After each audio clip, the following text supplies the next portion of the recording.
দেশের সার্বভৌমত্ব পুনরুদ্ধার, সাম্য, মানবিক মর্যাদা ও সামাজিক ন্যায় বিচার প্রতিষ্ঠায় দলীয় ৩১ দফা কর্মসূচি বাস্তবায়নে সবাইকে ঐক্যবদ্ধভাবে কাজ করার আহ্বান জানিয়েছে বিএনপি চেয়ারম্যানের উপদেষ্টা ও সিলেট ৩ আসনের সংসদ সদস্য এম এ মালিক।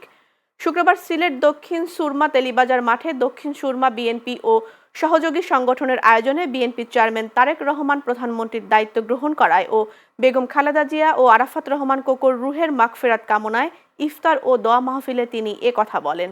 তিনি বলেন, দক্ষিণ জেলা ফেঞ্জুগঞ্জ ও বালাগঞ্জবাসীর উন্নয়নে সবাইকে একযোগে কাজ করতে হবে। দক্ষিণ সুরমা উপজেলা বিএনপির সভাপতি শাহাব উদ্দিনের সভাপতিত্বে দোয়া মাহফিলে প্রধান অতিথি ছিলেন বস্ত্র ও পাট মন্ত্রণালয়ের মন্ত্রী খন্দকার আব্দুল মুক্তাদির। প্রধান বক্তা ছিলেন প্রবাসী কল্যাণ ও বৈদেশিক কর্মসংস্থান মন্ত্রী আরিফুল হক চৌধুরী।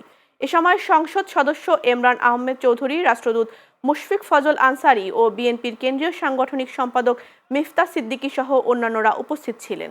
সিলেট দক্ষিণ জীবন বালাগঞ্জবাসীর উন্নয়নের স্বার্থে দুই মন্ত্রী আমাদেরকে সাহায্য করবে, আমরা বিশ্বাস করি।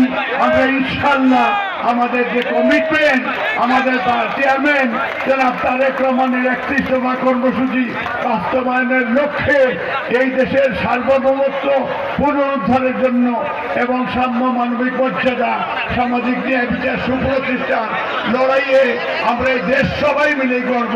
আশা করি দুই মন্ত্রীর সহযোগিতা কামনা